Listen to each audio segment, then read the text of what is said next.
There's a storm across the valley. The clouds are rolling in. The afternoon is heavy on your shoulders. There's a truck out on the 4-lane, a mile or more away. The whining of his wheels just makes it colder. Welcome to Community Forum. Today is Friday, June 10th? No, June 9th, 2023. I'm Priscilla Almquist-Olsen, your host, and it gives me a great deal of pleasure to welcome one of your town employees, a person that many of you really need to get to know and to meet her. Tracie Levene is the benefits and grant navigator for the town of Easton. Her office, I believe, is at the Council on Aging.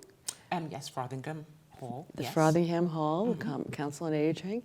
And you can call, make an appointment with her, and you're going to learn today about all of the benefits and the resources that she can put you in touch with.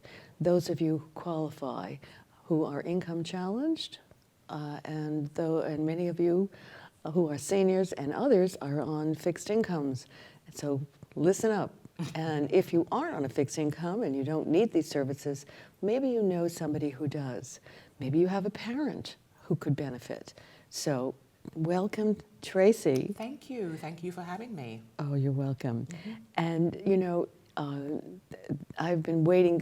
She has been such a busy gal that I have been waiting so long to interview her, and I'm delighted that she finally found time in her busy schedule to be with me today. So thank you. Happy to be here. Thank you for having me, as I said.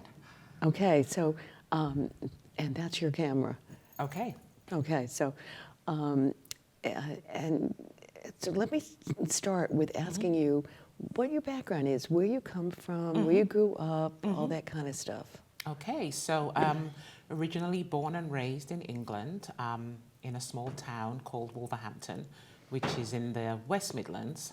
Went through high school, started college there. When I was 21, I actually moved to Jamaica, went there for a vacation, and ended up staying there for 2 years. And then after that, landed in America. At a very young age, I kind of figured out that we all have like a moral obligation to try to help each other. So I was that person who was known as the fixer in the family. Ironically, I then went off to college and started as a communications major. After 2 years, figured out that that was not where I needed to be and switched to human services. So at that point, I obtained a bachelor's degree in human services and then pursued a master's degree in human services, nonprofit business management. Once I started in the workforce, I started off in program management and kind of managing programs that were geared towards individuals living with disabilities, transferred into case management and spent about 20 years doing case management work, kind of focused on vulnerable populations, seniors, individuals with disabilities, children, and then for the past 15 months, I have been in the role of benefits and grant navigator for the town of Easton. So, what an impressive background you have. Thank you. And I thought there was a little bit of a British accent in there. I think I'm a little Americanized now.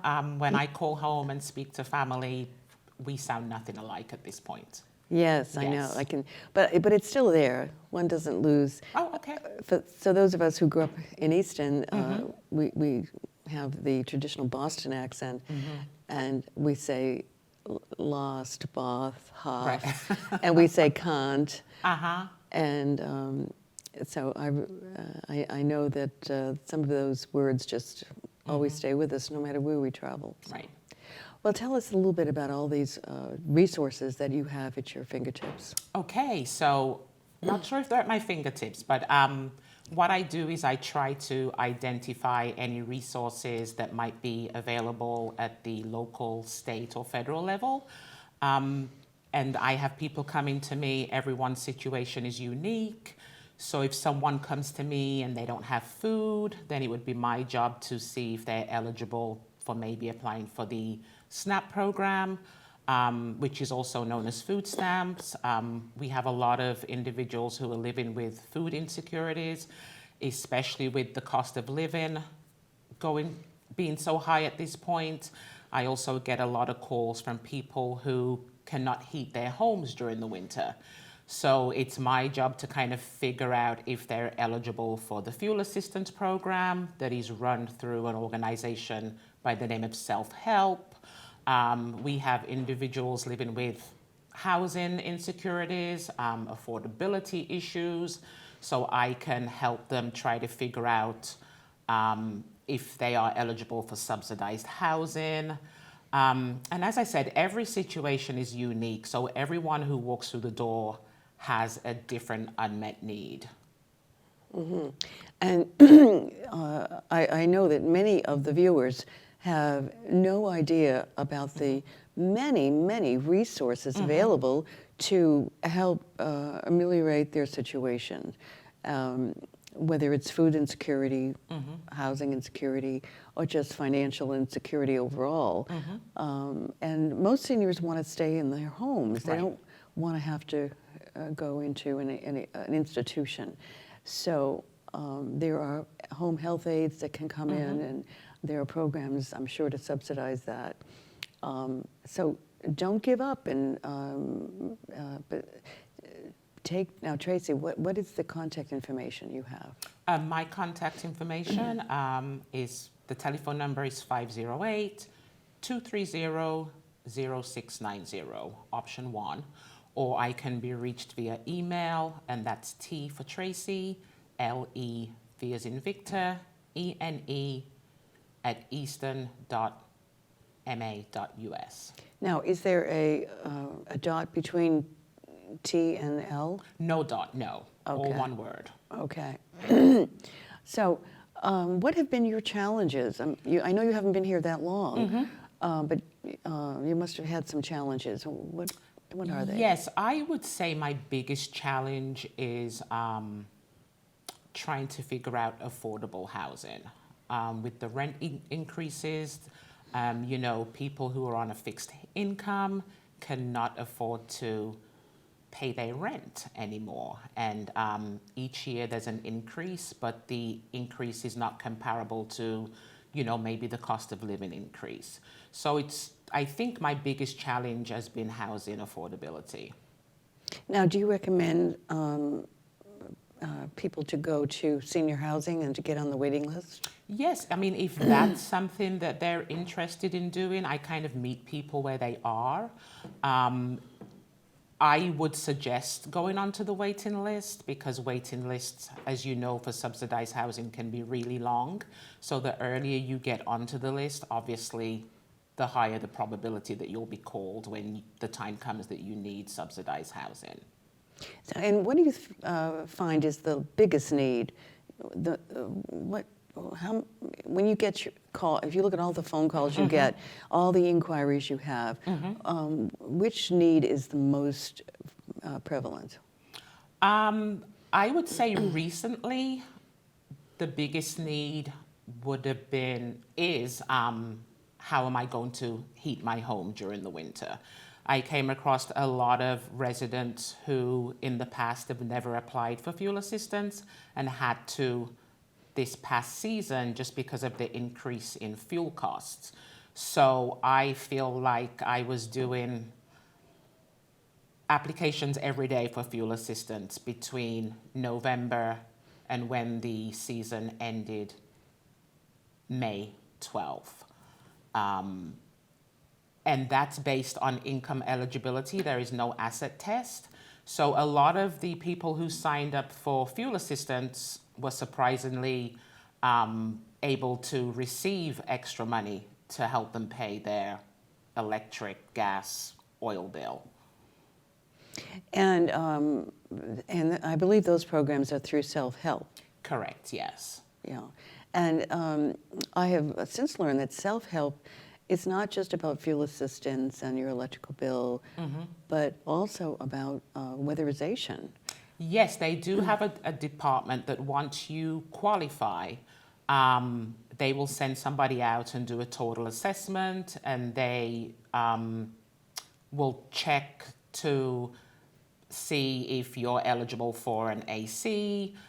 They also have a program that if your washer or dryer breaks down, you could potentially receive money to help with those costs. I believe also a boiler furnace you can Boiler furnace, can be replaced. if your furnace breaks down, they will replace that. So there are a lot of other benefits that come with, you know, the fuel assistance program and qualifying for it.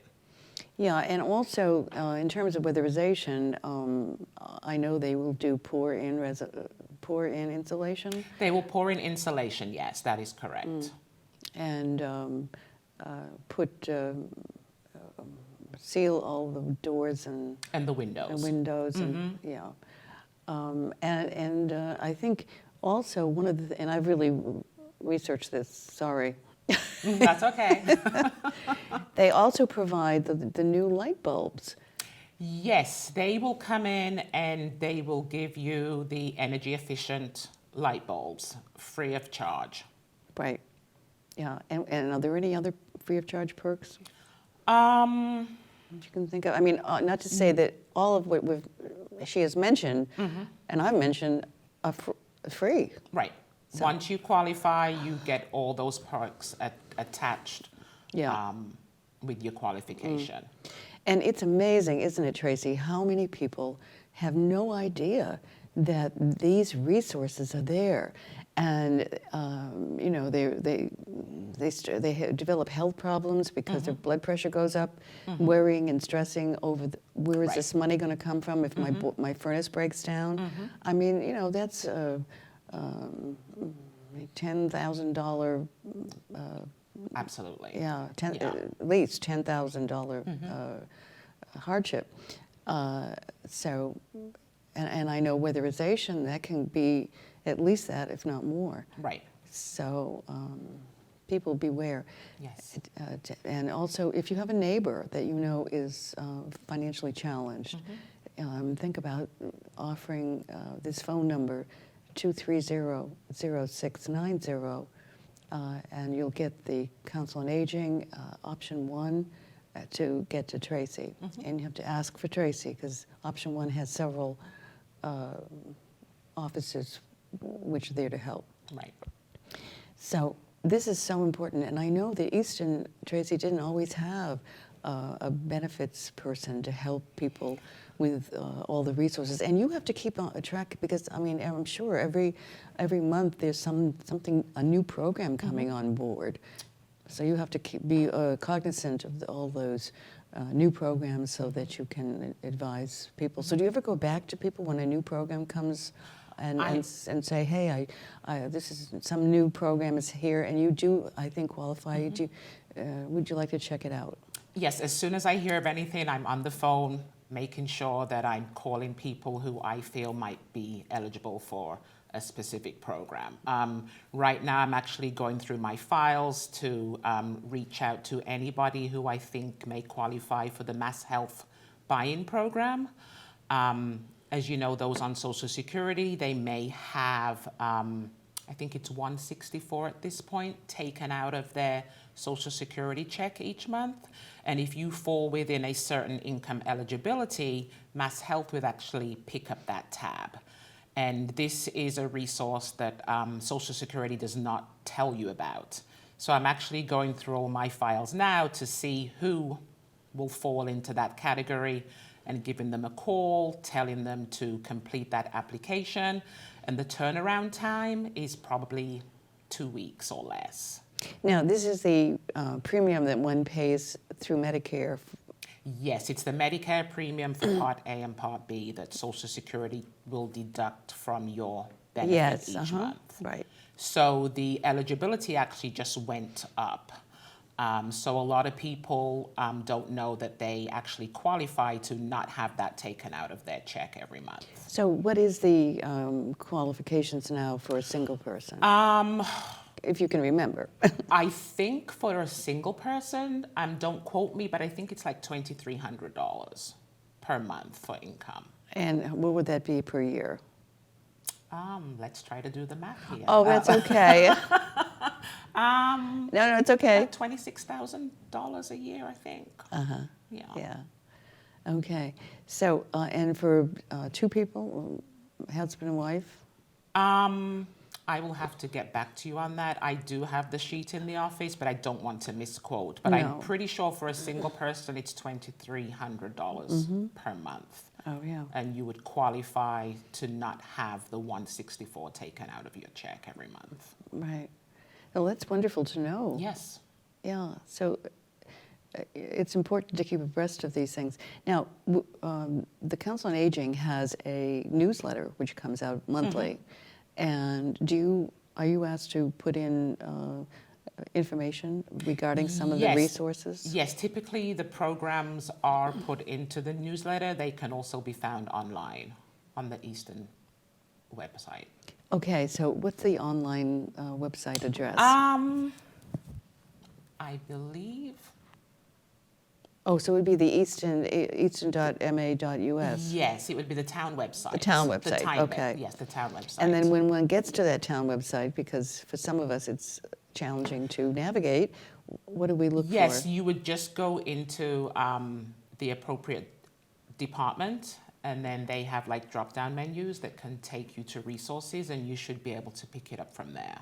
Okay, and what would be the department that you're under? I am under the financial. Oh, okay. All right, so it's not Department of Health. No, I'm Health and Community Services. Okay, good. And so tell me, are you enjoying your job? Yes, I am. It's been great so far. I've been able to meet a lot of nice people. Everybody here in Easton is lovely. So so far so good. And you must get a great deal of satisfaction helping people. Absolutely. From a very early age, I figured out that we all have an obligation to help each other. So it's very fulfilling to me to be able to make a difference in someone's life. And to those people who benefit from your expertise, they must be so grateful, and you have a lot of happy faces. I do. I do. A lot of happy faces, especially those who didn't realize that they even qualified for anything. So that's always nice. And it's sometimes it's not a matter of qualifying, it's a matter of knowledge, of knowing that there are these programs that will benefit somebody who's financially challenged. Right. I agree. Yeah. And because, you know, Americans grow up with this feeling that of individual, we can do it, we can get it done, you know, on our own sort of thing. But there comes a time when the society's costs go up so quickly, and our income doesn't keep time with that. So it's time for people to swallow their pride a little bit and get sensible and take advantage, because one has to realize that it's the taxes that one has been paying for all their whole life that's supporting these programs. Right. I do get a lot of people who come into the office and, you know, they are very prideful, and they do share their story that they've never in their lives had to ask for help. But it's okay to ask for help. You know, it's most definitely okay. Yeah, it sure as you said, to put the pride aside. Yeah. Right. And so it's our hope today that those of you who are listening will understand that you don't have to sit there and worry to death over your financial concerns. But also, there are many of you who are watching this show who know people in your family, in the community, maybe a neighbor. So let those people know and give them the information. And we'll post the information at the end of the interview so that you can see and write it down, contact information for Tracie. Thank you.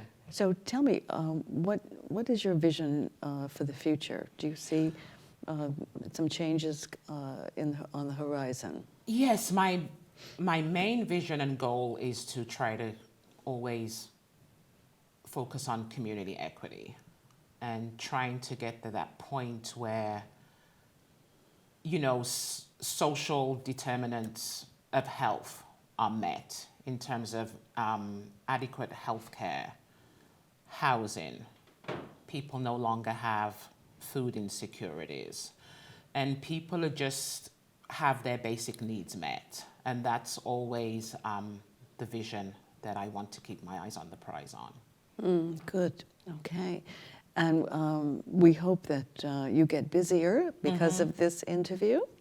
Thank you. And wonderful to have you aboard and serving the citizens of Easton. Such important work. And obviously, you have been very successful, so continued success, Tracie. Thank you so much, and thank you for having me. Oh, you're very welcome, and thank you for being here. And to those in our audience, I hope you have benefited from all the benefits that Tracie has disclosed to you, and I hope you will share the information with those people whom you know can benefit from the information. So thank you for watching. Priscilla Almquist-Olsen, be well.